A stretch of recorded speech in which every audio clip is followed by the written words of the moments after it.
candidate Trump said one thing and now the administration is doing the exact opposite. And this obviously has Stephen Miller's little paws all over it. It's very obvious that he just wants fewer immigrants, legal or illegal, in the United States. Legal immigration is officially under attack. Well, it's been under attack for a while, but now the Trump administration, by Presidential Proclamation, has created a new $100,000 filing fee for new H-1B immigrants trying to enter the US.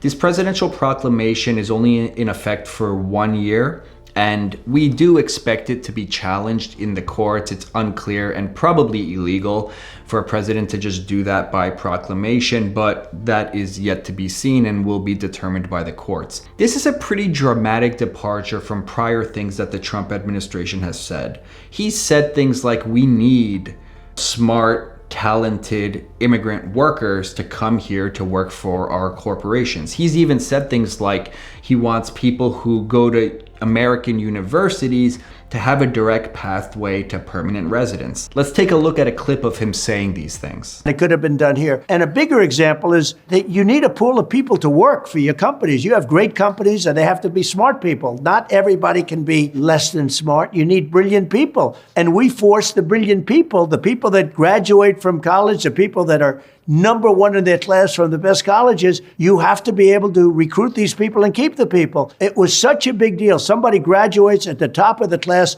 they can't even make a deal with the company because they don't think they're going to be able to stay in the country. So yeah, candidate Trump said one thing and now the administration is doing the exact opposite. And this obviously has Stephen Miller's little paws all over it. It's very obvious that he just wants fewer immigrants, legal or illegal, in the United States, and this policy is consistent with that. So now all of the people who are here on H-1Bs are freaking out. And by the way, guys, I'm pretty sure this does not apply to H-1B renewals, but we'll see what happens or if there are any future amendments. But now people who are on H-1Bs are scrambling to explore other options. And something that I focus on is family-based immigration. So a lot of people only have two options now. One, get married to a US citizen. Two, apply for some different type of immigration status. And I guess a third option would be, if you're afraid of going to your home country, you could apply for asylum in the United States. There's a lot of misinformation on this. I don't want to get into it right now. Some people think if you apply for asylum, you're going to get detained. Not actually true. What is true is that some asylum applicants who show up to immigration court get detained, but that doesn't mean you're ineligible to apply for asylum. There have also, as a side note, been a couple attacks on the different categories under which you could apply for asylum. Specifically, one of the bases for asylum is membership in a particular social group, and that's effectively been gutted as of recently. Any gender-based claims are now gutted. The Trump administration is really reducing the number of ways you could qualify for asylum, but it is still an option for some people out there. So I've been consulting with a lot of people who are on H-1Bs. I have a US citizen girlfriend or boyfriend, and we were gonna eventually get married, and this might be forcing me to accelerate that timeline. The question there is that a good faith marriage? And the answer, if you guys are already in a relationship, is yes. The best definition of a good faith marriage is whether you guys actually plan to share your lives and futures together.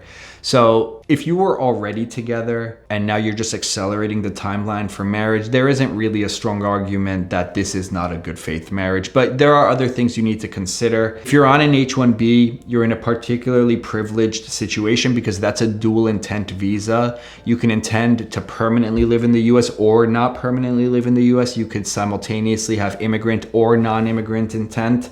It's one of the few visas that allows that, so you do have options. But anyway, this is just a sad day for American companies and American workers because the H-1B program is what has historically brought some of the greatest talent to the United States. I hate to use this as an example, but Elon Musk is one of them, and he even posted something when one of the Republican congressmen was trying to attack the immigrant workers programs on H-1B, and Elon said something like, the H-1B program is great, I will die on this hill, I am butchering that quote. He was really pissed off when he heard that the H-1B program might be under attack. Curious to see what his position on this is now. Anyway, guys, I just wanted to make a quick video on this. I actually don't focus my practice, my immigration law firm at all on employment-based visas, but I do have tons of clients in H-1Bs who are now applying for family-based immigration, and that's what I focus on and spend all day doing. Family-based immigration, adjustment of status, and petitioning for family members and naturalization.